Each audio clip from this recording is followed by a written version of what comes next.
September 15, 1984. Grand Teton National Park, Wyoming. 6:30 am. Morning fog drifted across the valley floor like smoke from dying embers.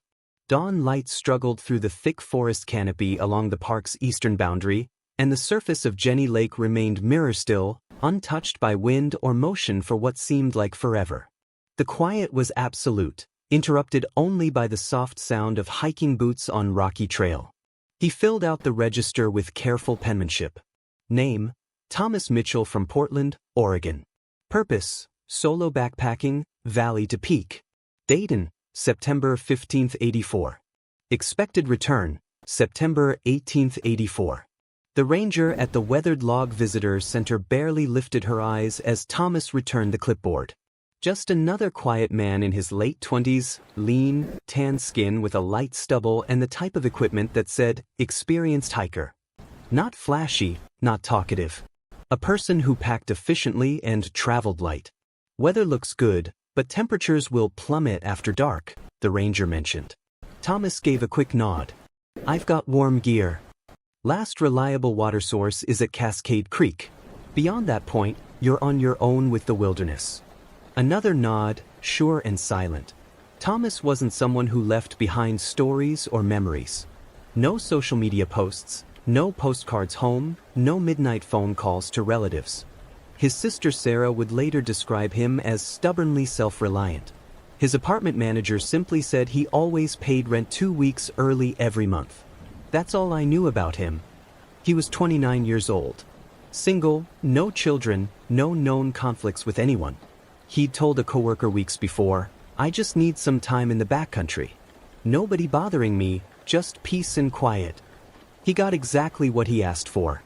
By evening, Thomas had reached the northern ridge and established camp on a ledge barely visible from the main hiking route. He set up his tent under a cluster of lodgepole pines well away from the official trail. The panorama was breathtaking. The valley stretched below like a vast green carpet dotted with alpine lakes that caught the last rays of sunlight. Nobody else witnessed that view that evening, and nobody would ever see Thomas Mitchell again. Portland, Oregon. September 21, 1984. Sarah Mitchell didn't worry immediately. Her brother Thomas had a reputation for delayed check-ins, solo adventures, and a casual disregard for other people's schedules. But by the 7th day, something felt wrong. He hadn't shown up at work. His building superintendent hadn't spotted him. The houseplants in his apartment were drooping. And his answering machine showed no new messages. Sarah stood in his cramped one-bedroom apartment near Powell Boulevard, surrounded by geology textbooks, a partially assembled trail bike, and several open topographical maps of Wyoming. On the kitchen counter lay a note in Thomas's handwriting, heading to Grand Teton. Back by Friday or Saturday. Don't stress. T. Friday had passed. Saturday too. Now it was Thursday. Sarah called the Grand Teton Ranger Station. A man with a businesslike voice confirmed Thomas had registered for the backcountry on September 15th, planned to return by the 18th, and hadn't signed out. Hikers sometimes extend their trips, the ranger explained. He might have decided to add extra days without updating anyone. But he's out there alone, Sarah pressed. We'll make a note of it, the ranger replied. If he doesn't appear by tomorrow, we'll take action. By Monday morning, an official search began. 3 rangers hiked the valley trail. A search helicopter was deployed. Volunteers scoured nearby campgrounds and unofficial routes. They located his tire tracks at the Cascade Creek trailhead exactly where his permit indicated he'd start. His vehicle, a faded blue Toyota pickup, remained parked there. Windows spotless, doors locked. Inside, a trail guidebook, energy bars, and a snapshot of Thomas and Sarah at the Oregon coast from 1979. But Thomas himself was nowhere to be found. Not on the ridge, not along the trail, not near the water. The initial week produced nothing. No tent, no boot prints, no equipment. Just an empty space where a person used to exist. Sarah remained in Wyoming for 5 weeks. She created flyers. She joined search parties. She questioned every ranger, every store clerk, every camper she encountered. Each evening, she returned to a budget motel near Jackson Hole, staring at the wood-grain ceiling, whispering his name into the darkness. She never stopped searching. But after 35 days, the park officially classified the case as missing, presumed dead. Grand Teton National Park. 14 years later, October 8, 1998. The mountain air at Grand Teton hadn't changed much over a decade and a half. Sharp, dry, and still carrying that timeless pine fragrance that soaked into fabric and memory. Ranger Dale Harrison knew it intimately.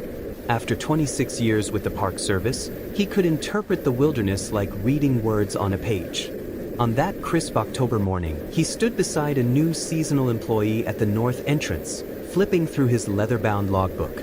They were scheduled to conduct a boundary survey along a seldom-used route, Thunder Ridge Trail, an area locals stayed away from due to its steep ravines and unstable terrain. "Why don't we just use the GPS unit instead?" the newcomer asked. Dale laughed. "Because I don't trust anything with batteries more than I trust these old boots." He wasn't a romantic, but the remote places held power, and Thunder Ridge was one of those locations where the past seemed to linger. Not all of it welcome.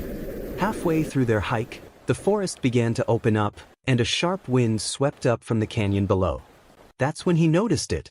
A formation of rocks at the base of a lightning-struck pine, arranged in a perfect circle. Dale stopped moving. "That wasn't here last season." "What do you mean?" the rookie asked, following his stare. "I walk this route every fall. That stone circle, it's human-made, and it's either new or somebody's been maintaining it." They knelt beside the formation. Beneath fallen leaves and pine needles, the rookie brushed away a layer of decay, exposing a fabric strap. Canvas, weathered, earth-toned, with a zipper pull. It was the corner of a tent, barely visible under a thick carpet of organic debris. Dale stood slowly, something cold forming in his chest. "I think we need to radio this in." By sunset, the area was cordoned off with yellow tape. Portable floodlights bathed the clearing in harsh white light. Search dogs whined and scratched at nearby tree trunks. And within 25 feet of the initial discovery, another find emerged. A buried backpack, still sealed, still tagged on the interior. Property of Thomas Mitchell, Grand Teton National Park. Grand Teton National Park. October 9, 1998. 5:45 a.m. The sun climbed slowly and pale above the ridge as investigators established their perimeter.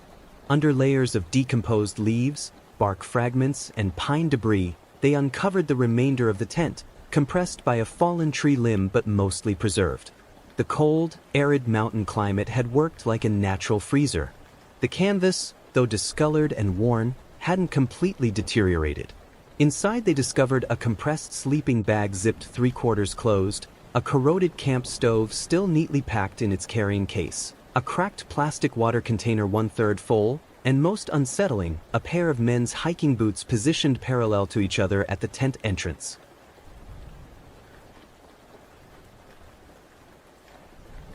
There were no indicators of violence, no bloodstains, no ripped material, just the impression of something interrupted, as if the camper had stepped outside briefly and simply never came back.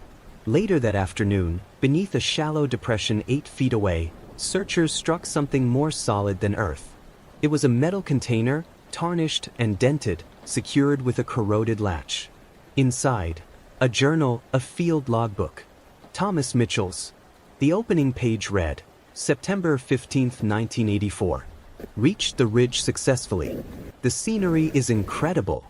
No sounds except wind and wildlife. Exactly what I needed. The entries continued for 4 days. Peaceful, straightforward descriptions of weather conditions, trail landmarks, reflections on solitude. But the final entry, dated September 19th, was different. Noticed someone today on the ridge. Not park personnel. Didn't acknowledge my wave. Just stood motionless. Still there. I think something's not right. The handwriting became shaky. The last sentence was incomplete. Forensic analysts were careful in their assessment. The ink had faded, but under ultraviolet examination, it remained readable. It's definitely Mitchell's handwriting, one expert confirmed. But what's significant is that the ink shows no water damage, indicating the notebook was sealed before any storms hit. He protected it deliberately. So he sensed trouble, the ranger said quietly. By nightfall, a modest collection of items had been recovered and catalogued. A folding knife, still closed.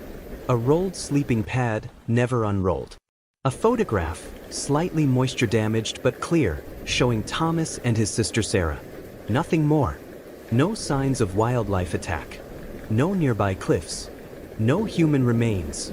Just equipment and emptiness. News traveled quickly, and 800 miles away in a small used bookstore in Portland, a woman answered the phone to hear words she hadn't expected in 14 years. Ms. Mitchell, we've located your brother's campsite. Portland, Oregon. Grand Teton, Wyoming. October 12, 1998. The instant Sarah ended the call, her hands started trembling. She remained frozen in the center of her bookstore, her breathing suspended somewhere between hope and terror. The phrase echoed in her thoughts. We've located your brother's campsite. Not body, not bones. Campsite. She threw together a small bag and left the shop with her assistant manager. It was a 14-hour drive. She didn't rest once.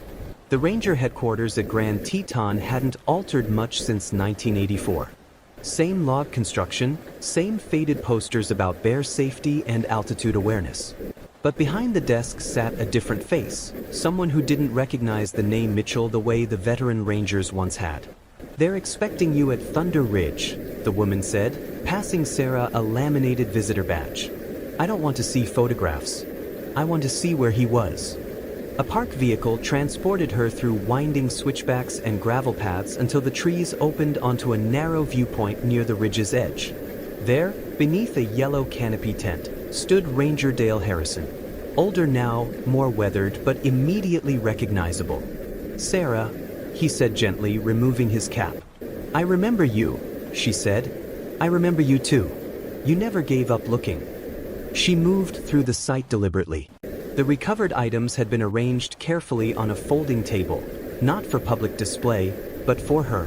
The journal, the backpack, the boots. Then she saw the tent, its frame partially reconstructed for reference. She went rigid. This is where he was? She asked. Yes. And nothing else? No. Him. Dale shook his head.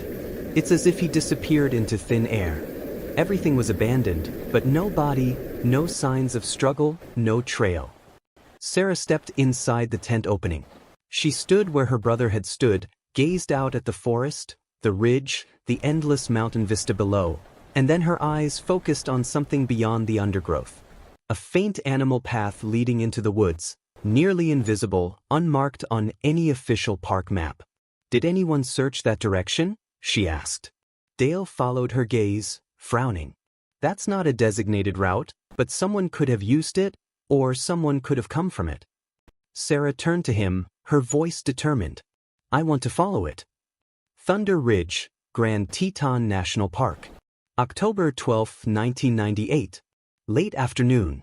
The path was barely a path at all, more like a suggestion of compressed vegetation winding between the trees, concealed behind a wall of thick brush. If Sarah hadn't spotted it from the precise angle, it might have stayed hidden forever. Ranger Dale hesitated. We shouldn't venture far, he warned. It's getting late, and this area is off-limits. No radio contact, no trail markers. Just a few minutes, Sarah insisted. I have to know. She took the lead, surprising him with her sure-footedness. The pine needles cushioned their steps, and the forest density increased rapidly. Sunlight penetrated in narrow beams, but shadows clung to every surface. They moved silently for nearly 15 minutes until something shifted. The air grew cooler, the trees became sparser, and then ahead, a clearing. It was compact, encircled by stones, and at its heart stood something unnatural. A wooden construction no higher than waist level, built from slender branches and bark strips, carefully assembled, delicately balanced, almost like an altar. Resting on top sat a smooth river stone painted with faded red streaks. Beside it, a length of nylon fabric, torn and sun-bleached. Sarah moved closer. The nylon was weathered tan, identical to the color of Thomas's tent. "This wasn't made by animals," she whispered. Dale crouched down. "Someone constructed this purposefully. But who and when?" There were no fresh footprints, no evidence of recent fires, no modern tools. Just this monument, forgotten yet deliberate. And then Sarah spotted something else carved into the bark of a nearby tree, almost invisible unless the light struck it exactly right. September 1984. She traced the etching as if it might still hold warmth. "He was here," she said. "He came this way. But why abandon the tent? Why leave everything behind?" Sarah didn't respond because in her chest, a new question had begun forming. One that chilled her more than any Wyoming wind. Did someone force him to leave? Grand Teton National Park Ranger Station. October 13, 1998.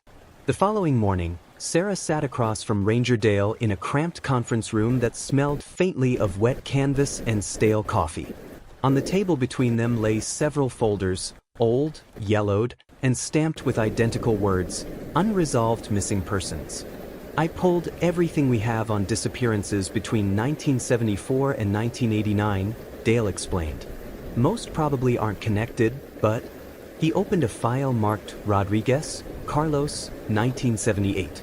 A solo hiker who vanished during a 4-day trek near the Western Ridge. No remains located, no gear found.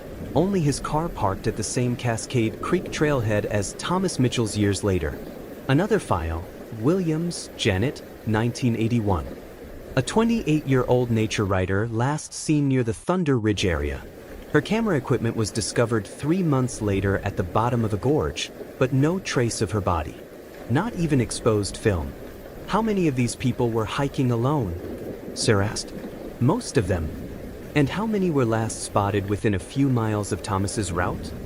Dale exhaled slowly. 8, maybe 9. Sarah leaned forward, her voice lowering. Has anyone ever considered that someone out there might be hunting them? Dale paused, not because it was an outrageous theory, but because he'd wondered the same thing himself years earlier, privately, without documenting it. There was discussion among the senior rangers. But the park administration didn't want speculation. Nothing concrete, no proof, no suspects, just people disappearing. And now you found Thomas's tent, his journal, and a shrine in the forest built by someone, Sarah added. Dale nodded grimly. Someone who's been out there observing, waiting for people who travel alone.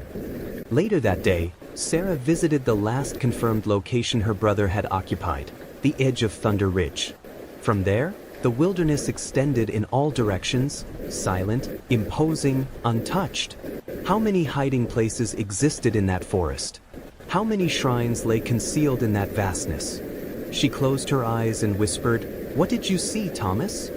The wind offered only silence. Cheyenne, Wyoming. Archives Department. October 15, 1998. 3 days after returning from the ridge, Sarah sat in a dusty back office of the Teton County Records Division, following an instinct. Janet Williams, the nature writer who disappeared in 1981, had her camera gear recovered, but the official report stated the camera was never found. But buried in one of the folders Ranger Dale had provided, Sarah had noticed an inconsistency. A 1981 evidence receipt from the Grand Teton Ranger Station listed a damaged Canon 1 with 35mm film roll intact. Yet in the primary report, no mention of a camera, no photographs ever developed, no record of the film being processed. So where was it? After 6 hours of searching through cross-indexed storage records and dusty archive containers, Sarah finally located it. Box 16C/1981. Evidence unclaimed. Inside, a cracked Canon camera and a sealed Kodak film canister labeled GTN 081. Can this still be developed? She asked the archivist. The man grimaced. After 17 years? Depends. If it wasn't stored in heat, possibly. Sarah didn't wait for bureaucracy. She took the roll to a specialized lab in Casper that worked with aged and damaged film. It'll take 4 days, the technician cautioned. Could be completely blank, could be treasure. October 19, 1998. 3:22 p.m. Sarah received a phone call. "Ms. Mitchell," the technician said carefully, "you need to see this in person." The images were grainy, faded around the borders, but the final 3 frames made her breath catch. Frame 32, a wide shot of Jenny Lake from an unusual angle, probably off-trail. A silhouette, likely Janet herself, captured in the camera's reflection. Frame 33, a closer image of a wooden structure similar to the shrine Sarah had discovered in the woods. The painted stone clearly visible on top. Frame 34, the camera angled awkwardly as if hastily raised. A figure partially hidden by trees, standing motionless, watching. Not close enough for facial features, but undeniably male, wearing dark, weathered clothing. The head slightly turned. One arm raised, holding something. Not a camera. Not a pack. Possibly a tool or weapon. Sarah felt her stomach drop. The technician looked at her nervously. "I've processed thousands of old rolls, but I've never seen one that ended like this." She requested prints and a digital copy. As she left the building, she whispered, "You saw him too, Janet." Grand Teton National Park Headquarters. October 21, 1998. Sarah spread the 3 grainy photographs across the conference table, their faded colors almost luminous under the harsh fluorescent lighting. Ranger Dale leaned in, his jaw clenched as he examined the final frame, the one with the figure lurking among the trees. "This was taken in 1981? Dale asked. "Yes," Sarah confirmed. "And nobody ever saw these. Not the media, not even the investigators." The room fell silent. The junior rangers seated nearby shifted uncomfortably. "Could that be Thomas?" the junior ranger suggested. "Maybe he encountered—" "No," Sarah interrupted sharply. "Thomas was 29. This man appears older, heavier. He's carrying something." Dale agreed. If Janet saw him out there, she might have witnessed something she wasn't meant to see. Maybe Thomas did too. Sarah took a deep breath. Then why was the camera buried in storage for 17 years? Dale frowned. Back then, things got overlooked. Staff changes, no computerized records. It's possible someone thought it was unimportant. Sarah shook her head. It didn't feel accidental. It felt like someone wanted the camera forgotten. That night, Sarah couldn't sleep. She stayed at a small inn near the park entrance, studying the photos under a desk lamp. The silhouette haunted her. His stillness, the way his head tilted slightly as if aware of being photographed. She remembered something Thomas had written in his journal, "Noticed someone today. Not park personnel. Didn't acknowledge my wave. Just stood motionless. Still there." A chill ran through her. What if this was the same man? October 22, 1998, 10:47 a.m. The park deployed a small team to the clearing where Thomas's tent had been discovered. Sarah insisted on accompanying them, photos in hand. They compared geographical features, tree lines, and ridge formations. Then a ranger spotted it, a second unmarked trail heading west. This one wasn't natural. It showed cut marks on branches, intentional but aged. Over 15 years old. They followed it cautiously for 3/4 of a mile before encountering something unexpected. A collapsed structure. A primitive lean-to made of rotting timber, hidden behind a dense wall of spruce. Inside they found a rusted metal pot blackened by fire, a pair of broken binoculars, and a fragment of photographic film, degraded but still recognizable. Sarah's breath caught. It feels like someone lived here, watched from here, maybe even waited here. Dale examined the pot with gloved hands. This wasn't Thomas's camp. It's too distant from his site and too established. Then who built it? Grand Teton National Park, west of Thunder Ridge. October 22, 1998, 4:15 p.m. The structure was nearly invisible unless you were directly upon it. Logs and brush had been layered intentionally, camouflaging the lean-to into the mountainside. Moss had grown over its joints, and pine needles blanketed the roof like camouflage. Inside, the air was colder, stagnant. Sarah knelt by the old cooking pot. It was rusted completely through, the bottom warped by years of heat. Nearby, a half-buried metal cup sat filled with blackened debris. There was no litter, no food wrappers, no brightly colored equipment. Whoever had lived here was careful, methodical, silent. Not a hiker, Dale murmured, too remote, too concealed. Sarah agreed. This wasn't someone passing through. This was someone hiding. The rangers spread out around the perimeter, working with latex gloves and evidence bags. It didn't take long to find more. A strip of wool fabric patterned in green and brown, possibly from a hunting coat. A matchbook, the type manufactured in 1977. Half the matches still unused. And beneath a loose rock near the back wall, a small plastic bag sealed with electrical tape. Dale opened it carefully. Inside, 9 photographs, water-stained, curled at the edges, but viewable. Each showed the same vista, the overlook from Thunder Ridge taken at different times of day. Surveillance, one ranger whispered. Sarah studied the photos, her hands shaking. In 3 of them, distant and blurred, she could just make out a figure standing near the ridge's edge. A man in one.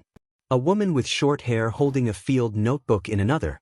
Sarah's knees went weak. She sat on a fallen log. "That's me," she whispered. "That was 14 years ago. My first trip here." "Someone was monitoring the overlook," Dale said grimly. "And not just once." The implications settled over the group like dust. This wasn't a random location where someone had camped for a season. It was an observation post, maintained, concealed, and likely abandoned shortly after Thomas vanished. One ranger broke the silence. "Do we have any idea who it could have been?" Dale looked at Sarah, then at the worn fabric scrap, the photos, the camera that had never been filed, the trail markers that didn't exist. "I think we've been asking the wrong question. It's not who was here. It's how long they were here, and how many people they watched disappear." Grand Teton Ranger Station. Archives Room. October 23, 1998. 8:35 a.m. Dale arrived early. He didn't want observers. The file he needed wasn't part of the public system.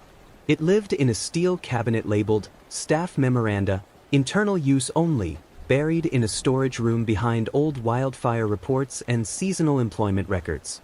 He unlocked the drawer, thumbed through the folders, and extracted a thin binder with no case number, only a label. Inquiries Not Pursued Remote Incidents. It had been compiled in the early 1980s by a former park supervisor who'd retired quietly, never making waves. Inside were just a handful of pages. Memos, ranger observations, a few maps with circles drawn by hand, and one name that kept appearing. B. Hartwell. Dale frowned. He'd never heard the name. One report caught his attention. May 1980. Incident Report. Western Ridge Vicinity. Written by Ranger Jim Morrison. Unidentified male observed traveling cross-country with equipment. Refused assistance. No permit filed. Matches description of previous suspicious sighting September 1979. Campfire remains discovered nearby with carved animal figures. Area marked for patrol. No subsequent contact. Another memo. July 1981. Volunteer report. Observed same individual from previous year near Thunder Ridge. Just standing. Noticed our group. Then disappeared into forest. Wouldn't communicate, no response to calls. We were with a youth group. Ranger advised to ignore. And finally, August 1983. Briefing summary. Solo male, estimated 50s, gray facial hair. Observed watching hikers near Cascade Creek. Reported by family group. No confrontation. Matched prior Hartwell description noted in memo. Long-term squatter/hermit suspected. No action recommended. Dale closed the file slowly. It was all documented in plain sight. Someone had been living in the park, observing people for years, and the Park Service had chosen to do nothing. He photocopied every page and returned the file before anyone else arrived. Then he called Sarah. "I think I found him," he said. "Who?" "The man in the photo. The one from Janet's film, from Thomas's journal, from the lean-to. Does he have a name?" "We think it's Hartwell." No first name, no identification, just sightings for nearly a decade. "Is he still out there?" Dale hesitated. "If he is, he's been hiding in the wilderness for over 20 years. Casper, Wyoming. Public Records Division. October 24, 1998. The name, B. Hartwell wasn't much to work with, but Sarah knew where to begin. Voter registrations, property tax records, and census archives.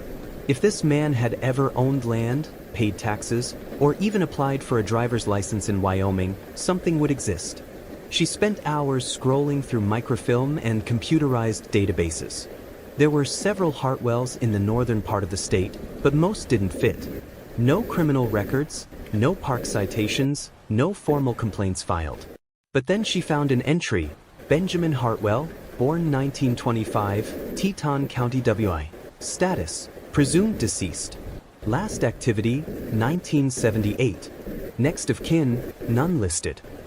The man would have been in his mid-50s in the early 1980s, the same age estimated in the ranger sightings. Curious, she dug deeper. Benjamin Hartwell had worked as a wildlife surveyor in the 1950s and 60s. No family, no dependents. In 1976, he took early retirement and purchased a hunting cabin outside Jackson Hole, not far from the southern boundary of Grand Teton National Park. In 1978, property taxes stopped being paid. In 1979, the cabin was foreclosed and left vacant. There was no record of Benjamin ever relocating, just silence. Grand Teton National Park. Later that day, Sarah met Dale again, this time with a printout of her research. He had a cabin near here. He was in the wilderness for years, then just vanished from official records. And the sightings started the same year. He didn't disappear. He moved deeper. They both stared at the forest through the ranger station window. It was easy to imagine someone slipping between the trees and never emerging again. Easy to imagine someone learning the trails, the blind spots, observing hikers from a distance, studying which ones were isolated. Sarah glanced at the final page. Benjamin's military record, World War II, Pacific Theater, reconnaissance specialist, expert in wilderness survival, terrain navigation, and stealth operations. He could have survived out here, Sarah whispered. He did survive out here, Dale replied grimly. For decades. Do we know when the sightings ended? Dale checked his notebook. The last confirmed one was in 1986. A ranger claimed he saw him from a watchtower at twilight. After that, nothing. Sarah's eyes narrowed. That's the same year the disappearances stopped.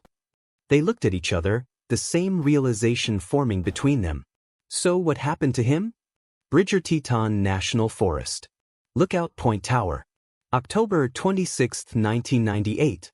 The retired ranger, Pete Coleman, had been living off the grid for nearly a decade when Sarah and Dale found him in a weathered cabin outside Pinedale. He moved carefully now, his spine curved with age. But when Sarah mentioned the name Hartwell, his eyes sharpened like he was back on duty. You're talking about the Phantom, he muttered, pouring black coffee into tin cups. They sat outside under a gnarled aspen, the sun low behind the peaks. Where exactly did you see him? Dale asked. Western side of Grand Teton, Lookout Point Tower. I just climbed up for evening patrol. Heavy mist was rolling in from the valley. I was scanning with field glasses when I caught movement near the old rock slide. He paused, took a slow sip. Tall figure, long jacket, hood up. He wasn't hiking. He was just standing still, facing the tower. Did you try to radio him? Didn't have to. He never looked away. Never moved. I kept the glasses on him for 20 minutes. Then the mist swallowed him. Could you see his face? Pete hesitated, then nodded slowly. Gray beard, weathered features. He looked like someone who'd been living rough for years. Did anyone else see him? I logged it, but nobody followed up. My supervisor called it a light trick. He pulled out an old tobacco tin from a side table and placed it between them. Inside were bits of memorabilia, a tower badge, some pressed wildflowers, and a weather log handwritten. He flipped to the entry. November 7, 1986. 5:45 p.m. Visual contact. Unidentified individual, stationary. Coordinates noted. Visibility 20% due to mist. No further contact. That was the last time I saw anyone like him, Pete said. But it wasn't the last strange thing. What do you mean? Dale asked. Pete leaned back. After that night I started finding things. Stones stacked in weird patterns below the tower. Rocks with scratches, marks I didn't understand. Once I found a dead squirrel arranged on the steps. No wounds, just positioned there. Sarah felt a chill crawl up her spine. Did you ever feel like he was watching you? Pete's expression turned dark. Always. As they left, Pete placed a hand on Sarah's arm. If your brother crossed paths with him, he wouldn't have stood a chance. That evening, back at the ranger station, Sarah plotted the coordinates Pete had logged in 1986. They aligned with the other disappearance locations, Thomas's, Janet's, Carlos's, forming a crescent pattern that hugged the western ridge of the park. All radiating from a central point, a narrow canyon marked on old maps as Devil's Throat, long since removed from modern trail guides due to rockfall hazards. Sarah circled it. "What's there?" she asked Dale. He looked at the map and whispered, "Maybe where Hartwell made his final camp. Grand Teton National Park, Western Ridge. October 29, 1998, 6:50 a.m. Devil's Throat wasn't accessible by normal routes. The path that once led to it had been reclaimed by the wilderness. Rock slides in the late 80s had buried sections of the ridge trail under tons of broken granite and pine. The park had since rerouted official trails far from the area, but Dale knew an alternate way in, an old fire road used by maintenance crews decades earlier. He and Sarah, along with 2 other rangers, hiked in silence through dense pine and fir, boots crunching on frost-covered ground. Sarah's heart rate increased as they approached the final climb. The air was thinner here, somehow more still. Even the wildlife seemed to avoid the place. "We're close," Dale said, raising his binoculars. There, beyond that fallen tree, at the edge of a steep drop, the land opened into a narrow canyon, dark, confined, and heavily shadowed by vertical rock walls on both sides. It was a natural basin, hidden from above and difficult to access from below. A perfect place to vanish. They descended carefully. The trees became sparse, replaced by jagged rock formations and carpets of moss. And then they saw it. A collapsed wooden structure, barely visible beneath creeping vines and lichen, rotting timber, hand-hewn logs, and near what had once been a doorway, a rusted hinge still attached to a post. Dale approached it slowly. "This was a cabin," he whispered. "Built here, concealed." Sarah brushed away some of the vegetation. Underneath, carved deep into the wood, were the initials Bish. "Benjamin Hartwell," she said. Inside, there wasn't much remaining. Time and weather had done their work. The roof had collapsed years ago. Rodents had destroyed the bedding. But in the far corner, protected by a wall of stone, they found a sealed metal container wedged beneath a floorboard. Dale pried it open. Inside were items, perfectly preserved. A notebook, the pages brittle but readable. A small blade worn down to almost nothing. A faded photograph of a woman smiling, standing by a truck. The back read, "Margaret 1951. "He lived here," Sarah said, her voice soft. "And watched the world from here," Dale added. She opened the notebook. The handwriting was neat, precise. There were no names, no dates, only descriptions, observations. Saw another backpacker, medium height, red pack. Stayed hidden. They camped near ridge overlook. Got too close. Waited until morning to relocate. Fire attracts them. Must only use smoke after dark. Page after page detailed hikers, patrols, weather patterns, a meticulous record of solitude and avoidance. But then near the back, a single entry stood out. The young man asked my name. I said nothing. He stood there. He looked like he recognized me. I walked away. "That could be Thomas," Sarah whispered. "It could be anyone," Dale said, but his tone suggested doubt. They collected the notebook and sealed the container for evidence. As they turned to leave, Sarah looked back one more time at the cabin, now reclaimed by the mountain. A life lived in shadow. A man who had chosen to disappear from the world and taken others into that silence. But Thomas's story wasn't finished. Not yet. Because as they hiked back, one of the younger rangers called out, "There's something else over here, down in the ravine." They rushed over. Half buried under rocks and pine debris, they saw it. A torn piece of nylon, bright orange, the color of Thomas Mitchell's missing backpack. Devil's Throat, ravine floor. October 29, 1998. 4:30 p.m. The descent into the ravine was treacherous and steep. Fallen pine needles had created a slick surface over loose rock, and the walls rose sharply on either side, transforming daylight into dim twilight hours before sunset. The torn nylon piece fluttered gently in the breeze, snagged on a branch halfway down the slope. Bright orange, faded but unmistakable. Sarah knelt beside it, brushing away the dirt underneath. Her fingers touched something solid. "There's more," she said quietly. With care, they unearthed what remained. The frame of a backpack, broken but still recognizable. A few items had survived inside. A corroded compass with cracked glass. A crushed film canister, lid still sealed. A leather-bound journal, water-damaged but salvageable.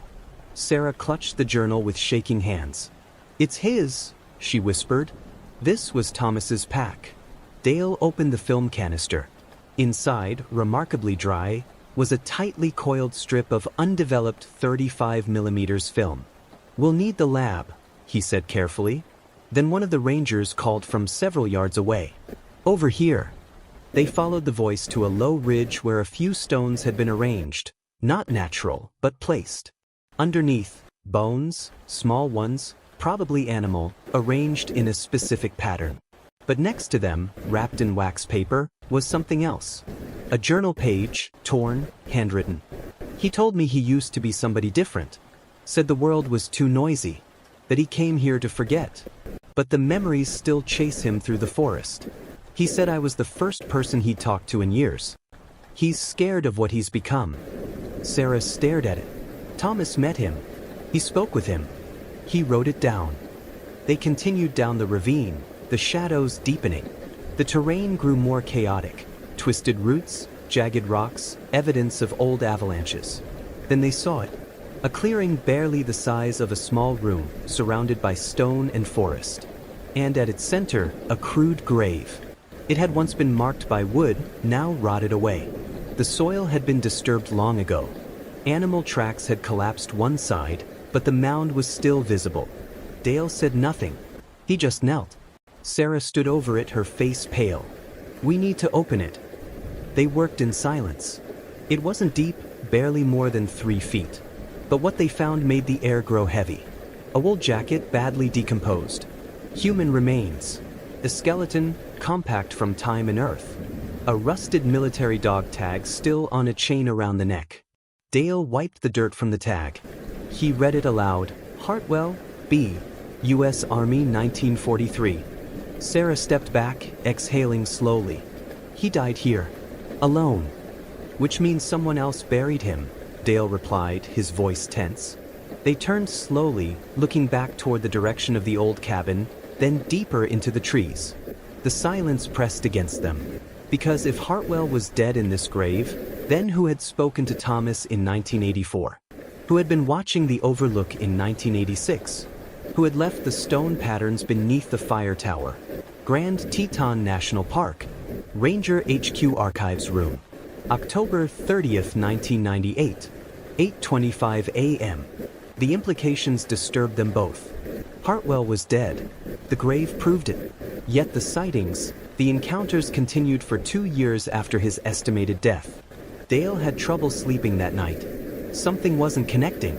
If Benjamin Hartwell had died in Devil's Throat, then someone else had taken his place, or had always been there. The second shadow. Sarah, meanwhile, was exploring a new theory. She returned to Thomas's recovered journal. Its pages, though water-stained, contained several legible passages. "He watched me from across the canyon again. Said nothing. He knew I had a sister. I never mentioned her.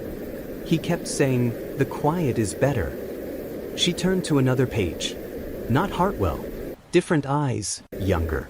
The stillness was different. Sarah underlined that phrase in red. "Not Hartwell," she muttered. Then she opened the park incident records for 1979 to 1983, cross-referencing them with unsolved crimes, ranger citations, and unofficial reports. What she discovered made her breath catch. There had been 3 disappearances near the park before Thomas. All solo hikers, all male, in their 20s. All cases had been classified as presumed lost to terrain. But one of them, Kevin Torres, a drifter from Southern California, had been spotted multiple times before vanishing. The last person to see him alive, according to a ranger's marginal note, was Benjamin Hartwell, who'd reported giving water to a lone hiker and warning him about unstable cliffs. Sarah called Dale. We need to consider that Thomas wasn't taken by Hartwell. He may have been taken by someone after Hartwell died. Someone who moved into that space. You're thinking a copycat? A student? Or someone who found that cabin and took it over? Or what if it was one of the missing hikers? Someone who went into the woods and never left. Like Hartwell, but different, younger, maybe more dangerous. Later that day, Devil's Throat. They returned to the canyon. This time, they brought additional personnel. They expanded the search perimeter around the ravine and found more evidence. Snares, old but skillfully hidden. A tarp shelter, now collapsed. And beneath a moss-covered boulder, another sealed container. Inside, bones of small animals, feathers, and carved wooden tokens. Crude figurines of people. Each had a slash across the face. Sarah turned them over, disturbed. This isn't survival. This is something else. Then a radio crackled. One of the search team members had found something just south of the canyon. A stone circle with a central wooden stake. Attached to it by leather cord was a faded square of fabric, orange, from a backpack. Sarah froze. It's his, she said. And then she saw the carvings on the stake. Initials repeated over and over, scratched into the wood. Tim Tim Tim. She turned to Dale, her voice cold with realization. Someone took Thomas and they marked it. But who? Sarah looked around the quiet woods, the shadows between the trees, the heavy, motionless air. We need to stop assuming we're the only ones still searching. Devil's Throat, Northern Ridge Clearing. October 30th, 1998. 5:17 p.m.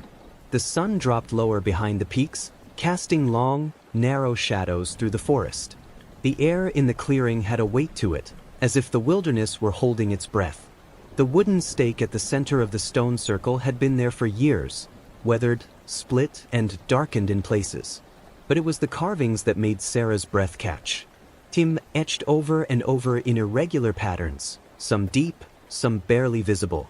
Dozens of them. He kept returning, Sarah murmured. Whoever did this, it wasn't one moment. It was many. Dale ran his fingers along the grooves. These are made with a blade, possibly the same knife we found in the cabin container. Sarah opened her field notebook and began documenting every visible carving, angle, and mark. Then she noticed something new. Symbols, not initials. Primitive, almost childish. A spiral, a triangle, and a crude human figure with no face. Dale saw it too. This isn't just a memorial or marker. This is ritual. The park anthropologist, Dr. Helen Cross, was brought in the next morning. She had spent years studying native petroglyphs and survivalist symbolism, but when she examined the stake and the carvings, her expression shifted from interest to discomfort. These aren't indigenous. They're artificial, invented, likely by one individual, untrained but purposeful. What do they mean? Sarah asked. Dr. Cross traced the spiral with a gloved finger. Spirals typically represent cycles or entrapment, endless loops. The triangle might symbolize shelter or containment. The faceless figure, that's disturbing. It's either the watcher or the watched. Sarah glanced again at the initials. Or both. As they expanded the site perimeter, another ranger called out. Beneath a thicket of brambles, they discovered a pile of stones arranged in a rough archway. Underneath, a shallow pit. Inside, bones, not human, but carefully arranged in pairs, always one small and one larger, always facing each other. Sarah crouched beside them. He was mimicking relationships or replacing them. Dale nodded grimly. And Thomas may have been the final one. Ranger headquarters, late that evening. Back at base, Sarah examined the recovered figurines again. There were 9 in total, each carved from a different type of wood, each bearing a slash across where the face should be. She placed them in a row. 8 were similar, but the 9th, slightly taller, smoother, and without a slash, was different. "What if this one represents Thomas?" she whispered. "And if so, why wasn't it marked like the others?" Just then the phone rang. Dale answered, listened, then turned to Sarah with wide eyes. That roll of film from Thomas's camera. Sarah stood up quickly. "What about it?" "There's a photograph, clear one, taken near a campfire. But there's a man in the background, partially hidden, watching. And it's not Thomas." Sarah's voice was barely audible. "Do we have a face?" "We might." Photographic Analysis Lab, Cheyenne, Wyoming. November 2nd, 1998, 9:45 a.m. The room was dark except for the quiet hum of equipment. Fluorescent tubes buzzed overhead as the technician, a soft-spoken woman named Lisa Chen, adjusted the enlarger focus. A single frame from the recovered 35mm film filled the projection screen. The foreground was familiar, a small campfire, stones arranged neatly around burned wood.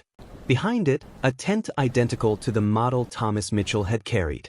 A water bottle half buried in pine needles. And just off-center, there, Lisa pointed. "See that among the trees?" Sarah stepped forward. It was subtle but undeniable. Half concealed in darkness, caught mid-movement, was a man. Just one shoulder visible, long hair, thick beard. The rest of his face hidden by shadow and foliage. But one eye reflected the camera flash like a distant star, sharp, alert. "That's not Thomas," Sarah said quietly. "No," Lisa agreed. "Whoever this is, he's observing." Dale leaned in. "Can you enhance the image?" Lisa worked silently, applying filters, increasing contrast, adjusting resolution. The man's outline became clearer, muscular build, torn jacket, something strapped across his torso. "He's carrying something," Dale noted. "A pack or harness." "Focus on the face," Sarah said. Lisa tried, but the shadows held most secrets. The face never fully turned, but one detail emerged clearly, a scar, diagonal across the left cheek. Sarah wrote it down immediately. "We can work with that." Grand Teton Ranger HQ Research Room. November 3rd, 1998. They cross-referenced local police files, park incident reports, even national missing persons databases. It was Sarah who eventually found the connection. Photo ID, 1979 arrest record. Name, Kevin Torres, age 24.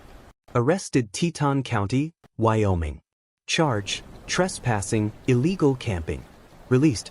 Charges dismissed. Scar, left cheek, diagonal. "He's not a victim," Sarah muttered. "He stayed. Maybe he followed Hartwell. Or maybe he killed him." Dale stared at the screen. "And Thomas encountered him." Sarah pulled out Thomas's journal once more. She turned to the entry she had read before, reading it again with new understanding. "He told me he used to be somebody different. The world was too noisy. He came here to forget." Kevin Torres. He had disappeared in 1980, just 4 years before Thomas did. What if he hadn't disappeared at all? What if he'd made himself vanish? Back to Devil's Throat. November 4th, 1998. Early morning. They returned with a new objective, finding Kevin Torres, or at least the remnants of his wilderness life. Using the campfire photograph as a reference, they retraced Thomas's last known location. 4 hours into the search, near a concealed cliff ledge, they found it. A makeshift shelter, partially collapsed, camouflaged with pine branches. Scattered tools, handmade. And on the back wall, a tree trunk carved with another set of initials, TMKT, side by side. "He marked it," Sarah said, "like it had meaning." Dale stepped back. "Or like he wanted someone to remember." Then they heard it. Rustle. Press. Someone or something moved in the trees above. Sarah and Dale froze. The wind was still. No animal stirred. Another crack. Closer. "He's still out here," Sarah whispered. "He never left." Devil's Throat, Eastern Slope. November 4th, 1998. 3:42 p.m. The sound of movement wasn't imagination. The footsteps were real, measured, careful, as though someone was circling them. Sarah and Dale stood back to back, eyes scanning the thick underbrush. No radio static, no bird calls. The forest had gone unnaturally silent. Then another sound, not footsteps this time. A whistle. Low, for short notes, almost melodic. Then silence. Dale raised his voice cautiously. "Hello, this is Park Service.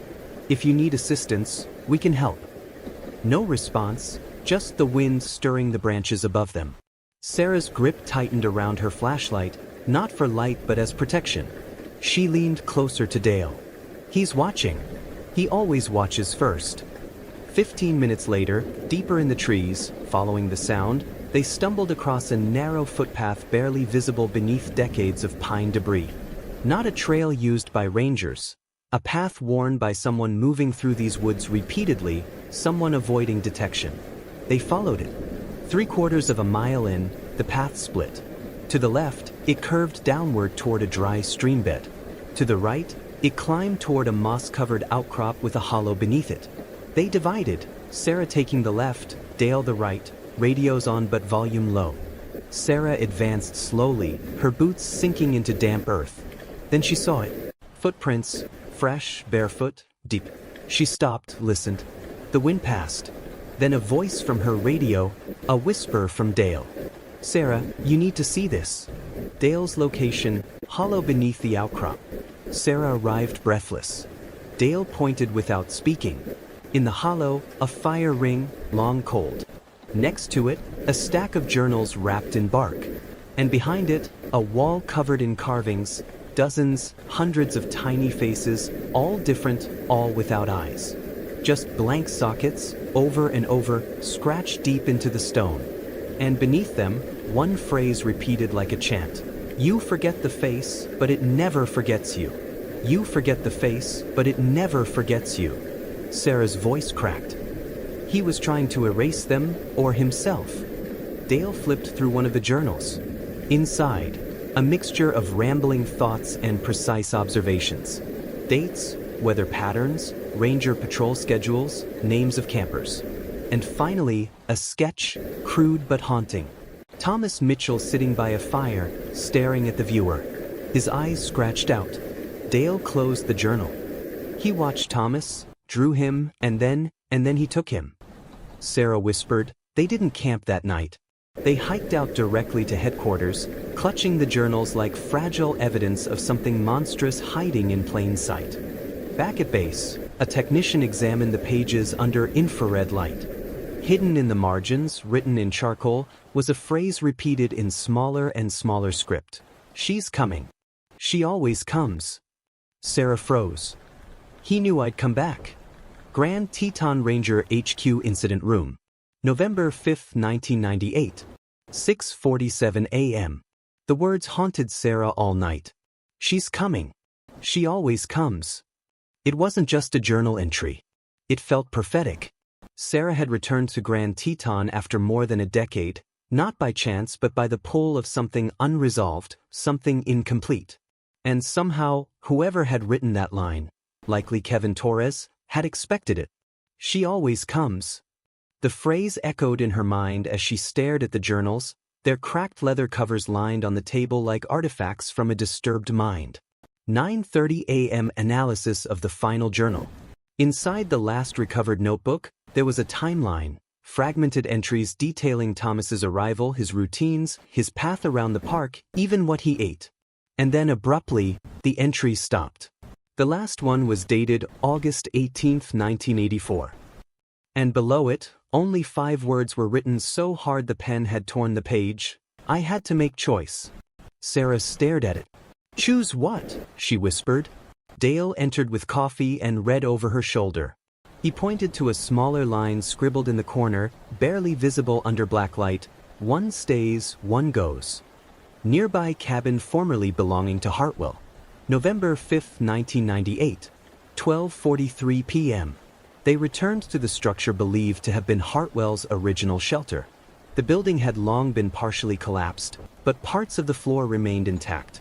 Sarah tapped along the wooden boards, hollow. She pried one up. Beneath it, wrapped in waterproof canvas, was a reel of audio tape. They took it back to headquarters and found a machine to play it. The sound was degraded, warped with age, but the voice was unmistakable. A man, rough, low, haunted.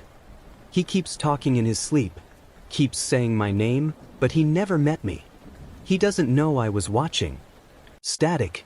Sometimes I wonder if he sees me. Not out there. In here, inside the dark part of the fire. Sarah leaned forward, blood running cold. I never wanted to hurt him. I just wanted him to understand. But he ran. He ran into the trees. So I followed. They always run and she always comes. The tape clicked to silence. Crater Rim Lookout Tower. November 6, 1998. 5:29 p.m.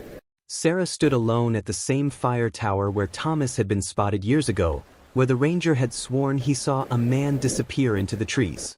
From this height, the valley shimmered below, calm, deceptively peaceful.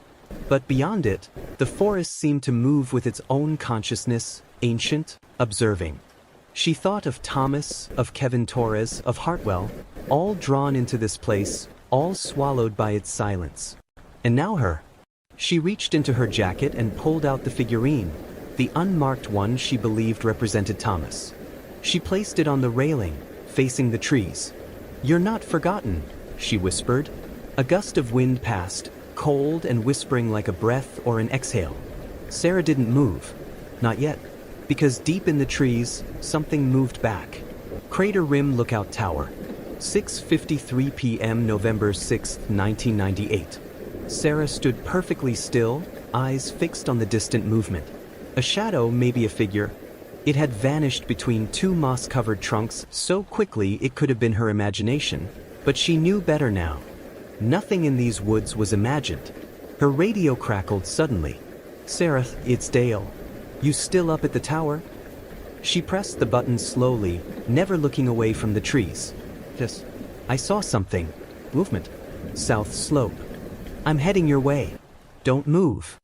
She exhaled but didn't respond. She couldn't, because for the first time, she felt something shift inside her. A sense not of fear but of invitation, as though the forest was no longer pushing her away but pulling her in. 6:12 p.m. The descent. Sarah left the tower and began walking the ridgeline trail, flashlight off, using only the fading twilight. Her steps were cautious but deliberate. Her hand brushed the radio once, but she didn't press it again. Something was calling, not with sound but with presence. She followed the ridge until she reached a break in the slope, where an animal trail wound down into the darker parts of Devil's Throat. She paused. The same four-note whistle pierced the trees. It wasn't far now. Devil's Throat, unknown sector. She reached the grove again, the one with the carved stake in the circle of stones, but now there were fresh footprints in the pine needles. They led deeper. She followed until the ground leveled out into a clearing she had never seen before. At its center was a flat stone shaped like an altar. On top, a worn leather journal. Next to it, a photograph. She stepped closer. It was Thomas, but older, not a teenager anymore, a man in his 30s, unshaven, thin, alive. Sarah's knees weakened. She reached out with trembling hands. On the back of the photo, scribbled in faded pencil, "He let me go, but I never left." 6:44 p.m. A second voice. Behind her, a voice, dry, cracked, human. "I didn't take him. He stayed." Sarah turned slowly. Out of the trees stepped a man, or the shell of one, beard long and gray, face half-shadowed, wearing the same tattered jacket from the campfire photo. "Kevin Torres?" she asked. He didn't answer, just nodded once, then pointed to the journal. "He wrote that after I told him everything." "Told him what?" she asked. Kevin stepped closer, eyes hollow. "The world out there has rules, expectations, noise. But in here, you can forget who you were." He wanted that. Sarah looked back at the photograph. Is he still alive? Kevin looked toward the trees. He was. Maybe still is. But not like before. He found quiet. A beat passed. You shouldn't look for him anymore. Sarah's journal that night. He was never taken. He was offered silence, and he chose it. I don't know if I could have made the same choice, but I understand it now. This wasn't a crime. It wasn't an abduction. It was a surrender. Final image, Grand Teton, November 8, 1998. Sarah left the figurine and Thomas's photo at the base of the fire tower, a memorial to a boy who vanished and to a man who found something else in the forest.